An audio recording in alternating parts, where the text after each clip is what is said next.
vous présentons ce jour l'outil pédagogique Dépollulaire qui traite des enjeux de la qualité de l'air, des sources de pollution et de leur impact sur la santé et l'environnement. Il est adapté pour les petits comme pour les grands, à partir de 7 ans. Dans ce jeu, vous aurez à votre disposition un guide pédagogique, un plateau de jeu en tissu, des cartes mimes, des signes, vrai-faux et questions.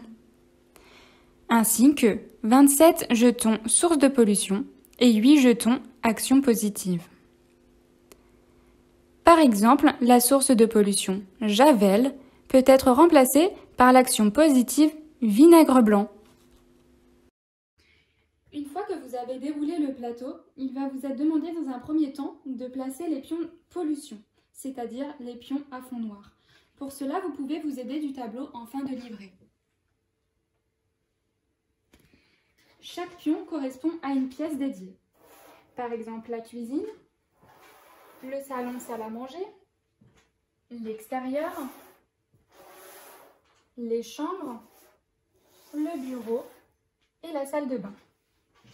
Vous pouvez donc maintenant mettre les équipes en place. Par exemple, 2 équipes, donc de pions.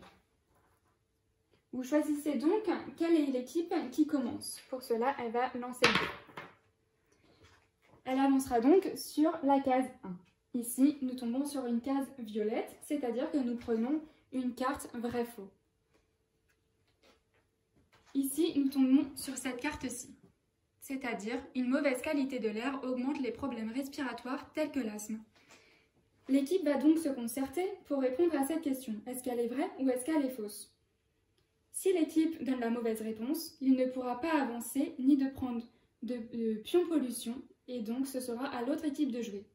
Néanmoins, s'ils répondent la bonne réponse, ils vont pouvoir choisir un pion pollution, n'importe lequel, par exemple celui-ci, et ils vont devoir trouver une solution à cette problématique. Par exemple, sur cette thématique-là, nous pouvons aérer, donc prendre ce pion-ci comme solution. C'est donc après à l'autre équipe de jouer. Comme vous avez pu le constater, il y a 2 niveaux de cartes. Le niveau enfant et le niveau expert.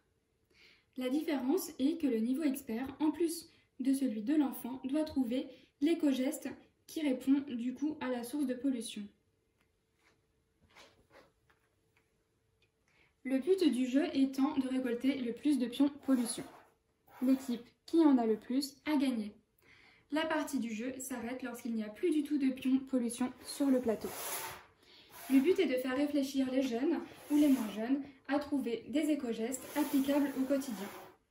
Ils doivent donc débattre et trouver des solutions à toutes les sources de pollution que l'on peut avoir dans l'habitat ou à l'extérieur. Vous trouverez cet outil pédagogique sur le portail documentaire POPS de la FRAPS IREPS Centre Val de Loire et vous pouvez emprunter cet outil pédagogique à l'antenne 18 à Bourges.